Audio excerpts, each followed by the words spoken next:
Okay, good morning John 3. How are you today? Teacher harap kalian semua dalam keadaan sehat sampai hari ini. Ya, begitu juga dengan teacher dalam keadaan sehat. Puji Tuhan. Oke, hari ini kita akan lanjut pembelajaran kita John 3. Tapi sebelumnya kita berdoa dulu. Oke, let's pray. Thanks God for the opportunity you gave us, so we can still take our lesson today. Please open our heart and our mind so we can receive our lesson for today. This is our prayer in the name of Jesus. We pray to you. Amen. Oke, John 3. Sekarang kita akan masuk ke subtema 3 pembelajaran 1. Itu artinya hari ini kita masuk ke subtema terakhir untuk tema I. Paham ya John 3? Ya. Now, let's open your book page 63.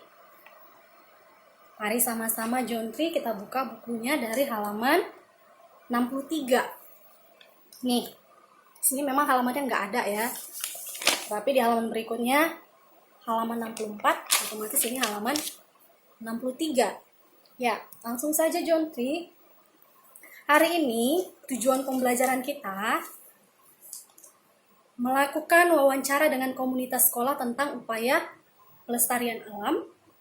Yang kedua, menjelaskan hewan dan tumbuhan yang dilindungi di Indonesia. Kemudian sikap yang akan dikembangkan kepada siswa melalui pembelajaran ini, percaya diri, peduli, dan tanggung jawab. Jadi untuk satu buku ini, satu tema ini, itu sikap yang akan dikembangkan sama. Ya, John 3. Oke, kita masuk ke ayo berdiskusi. Perhatikan ya nak, bukunya di halaman 63. Ya. Amatilah kedua gambar yang ada di halaman 63. Nih, di gambar yang A, ini merupakan kegiatan menanam pohon bakau, ya. Kemudian di gambar B, ini merupakan penampakan hutan gundul. Kelihatan ya John 3? Iya. Kalau tidak jelas nanti kamu lihat buku kamu masing-masing. Nah, John 3, berdasarkan kedua gambar tadi, menurut kamu manakah kegiatan yang mencerminkan pelestarian terhadap sumber daya alam? Ya, jadi kamu buat perbandingan dari gambar A ke gambar B.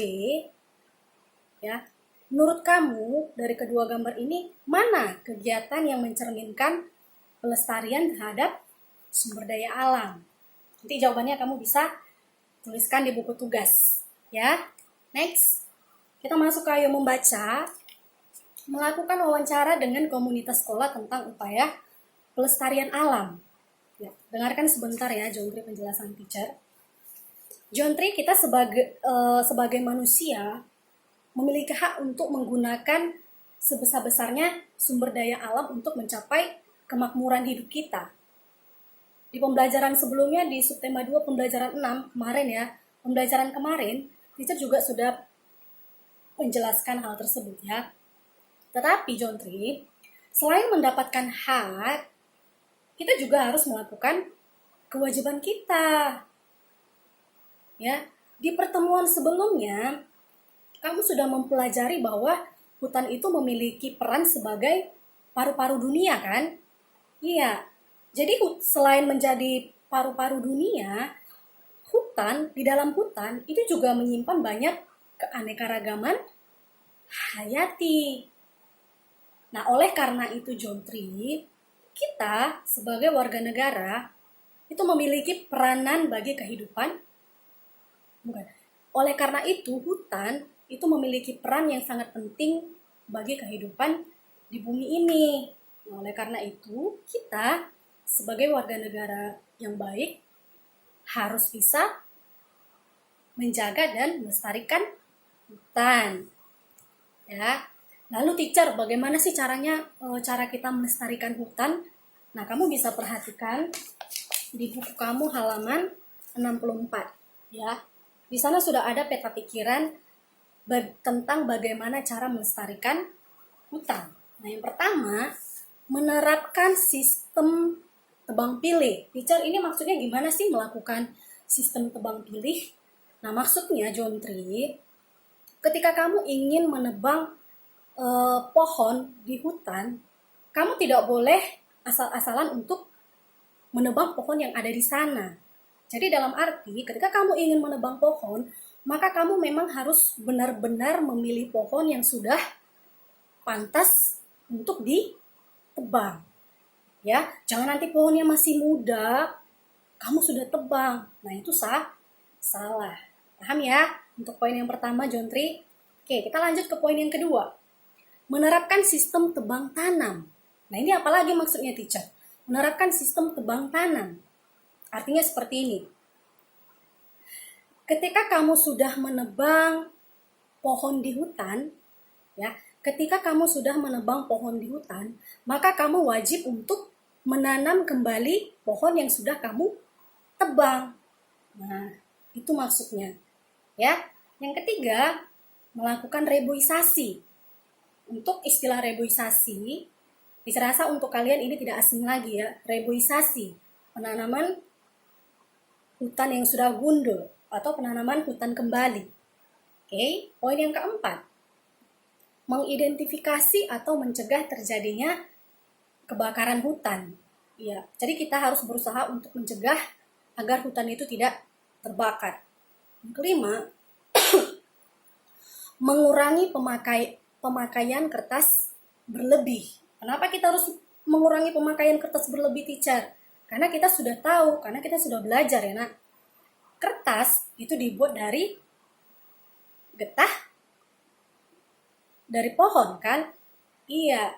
Jadi karena bahan baku utama untuk membuat kertas itu kayu yang berasal dari pohon di hutan, maka kita harus mencegah penggunaan kertas secara berlebih. Ya. Yang keenam, memberikan sanksi bagi penebang yang melakukan penebangan sembarangan. Nah, ini sudah jelas. Ini juga sudah diatur oleh undang-undang sanksinya ya.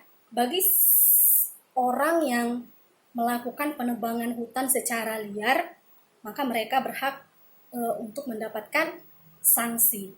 Poin yang ketujuh, tidak membuang sampah sembarangan. Ya, kita nggak boleh buang sampah sembarangan karena itu dapat mengakibatkan banjir. Ya, misalnya nih kamu buang sampah ke selokan, ya, otomatis aliran airnya tidak akan lancar. Maka itulah yang mengakibatkan banjir. Next, poin yang ke-8, tidak mencoret-coret pohon di hutan. Nah, kalau untuk poin yang ke-8, teacher masih sering menjumpai ya. Dulu ketika teacher zaman-zaman sekolah, teacher pernah dibawa orang tua teacher ke kebun karet dan sawit. Ya, kebetulan orang tua teacher punya kebun sawit dan karet. Nah, di sana teacher pernah menjumpai kalau pohon karet itu dicoret-coret menggunakan benda tajam. Nah, itu tidak baik. Karena itu sama saja dengan merusak tumbuh-tumbuhan. Oke. Poin yang ke-9, melindungi dan menjaga habitat yang ada di hutan. Jadi habitat yang ada di hutan kita wajib untuk melindungi agar tidak rusak. Ya. 10. Melakukan penebangan pohon yang sudah tidak produktif. Ini maksudnya kamu dapat melakukan penebangan pohon, tetapi kepada pohon yang memang sudah tidak dapat menghasilkan lagi. Ya, itu untuk poin yang ke-10. Sampai di sini paham ya nak, Jontri? Ya, kita lanjut. Oke, Jontri, sekarang kamu akan melakukan sebuah wawancara, masih sama dengan orang-orang terdekat kamu, bisa orang tua, kakak, abang, atau saudara kamu yang lainnya. Jadi yang akan kamu wawancarai itu adalah tentang mengapa pelestarian hewan dan tumbuhan itu perlu dilakukan, kemudian apa yang sebaiknya kita lakukan untuk melestarikan hewan dan tumbuhan. Untuk daftar pertanyaannya sudah ada di halaman 64. Jadi nanti laporan wawancaranya kamu buat di buku tugas tematik atau melalui pesan suara juga boleh. Oke, Jontri? Ya, ayo berkarya. Nah, teacher kita berkarya lagi, berarti kita harus membuat karya lagi hari ini. Menjelaskan hewan dan tumbuhan yang dilindungi di Indonesia. Nah, Jontri, selain memiliki kekayaan alam berupa hutan, Indonesia itu juga kaya akan keanekaragaman hewan dan tumbuh-tumbuhan.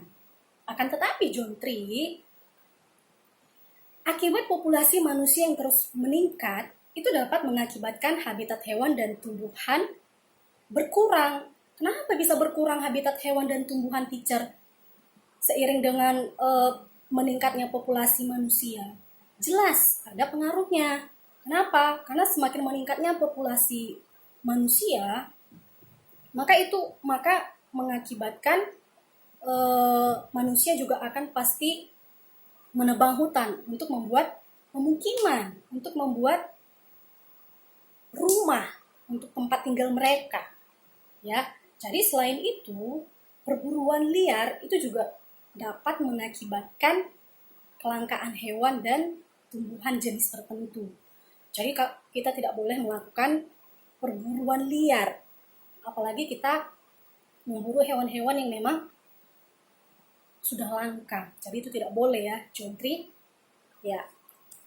Next, ayo berkarya. Nah, di halaman sebentar ya, Nak. Untuk contoh hewan langka yang ada di Indonesia itu kamu sudah bisa lihat di halaman 65 di buku masing-masing nanti. Ya. Nih. Paham ya? Ya. Untuk ayo berkarya, hari ini kita akan membuat clipping tentang hewan dan tumbuhan langka yang ada di Indonesia. Jadi kamu bisa cari informasinya melalui internet, surat kabar, buku, atau lain sebagainya. Oke? Ya. Ayo mengamati. Perhatikan halaman 66. Nih. Membuat poster ajakan menghemat energi dan menjelaskan tindakan penghematan energi dalam kehidupan sehari-hari. Jontri, selain memiliki kesadaran untuk menjaga kelestarian hutan dan keanekaragaman hayati, kita juga harus memiliki kesadaran untuk melakukan penghematan energi. Ya. Nah, kesadaran untuk berhemat energi itu harus kita mulai dari diri kita sendiri. Baru setelah itu kita tularkan kepada orang lain. Nah, salah satu caranya untuk meningkatkan kesadaran masyarakat, kita dapat melakukannya dengan membuat iklan layanan masyarakat. Nah, teacher, gimana sih contoh iklan layanan masyarakat itu? Nah, contohnya ada di halaman 66. Ya. Jadi kita akan melakukan kegiatan ini dan nanti kita akan menghasilkan sebuah iklan layanan masyarakat tentang penghematan energi.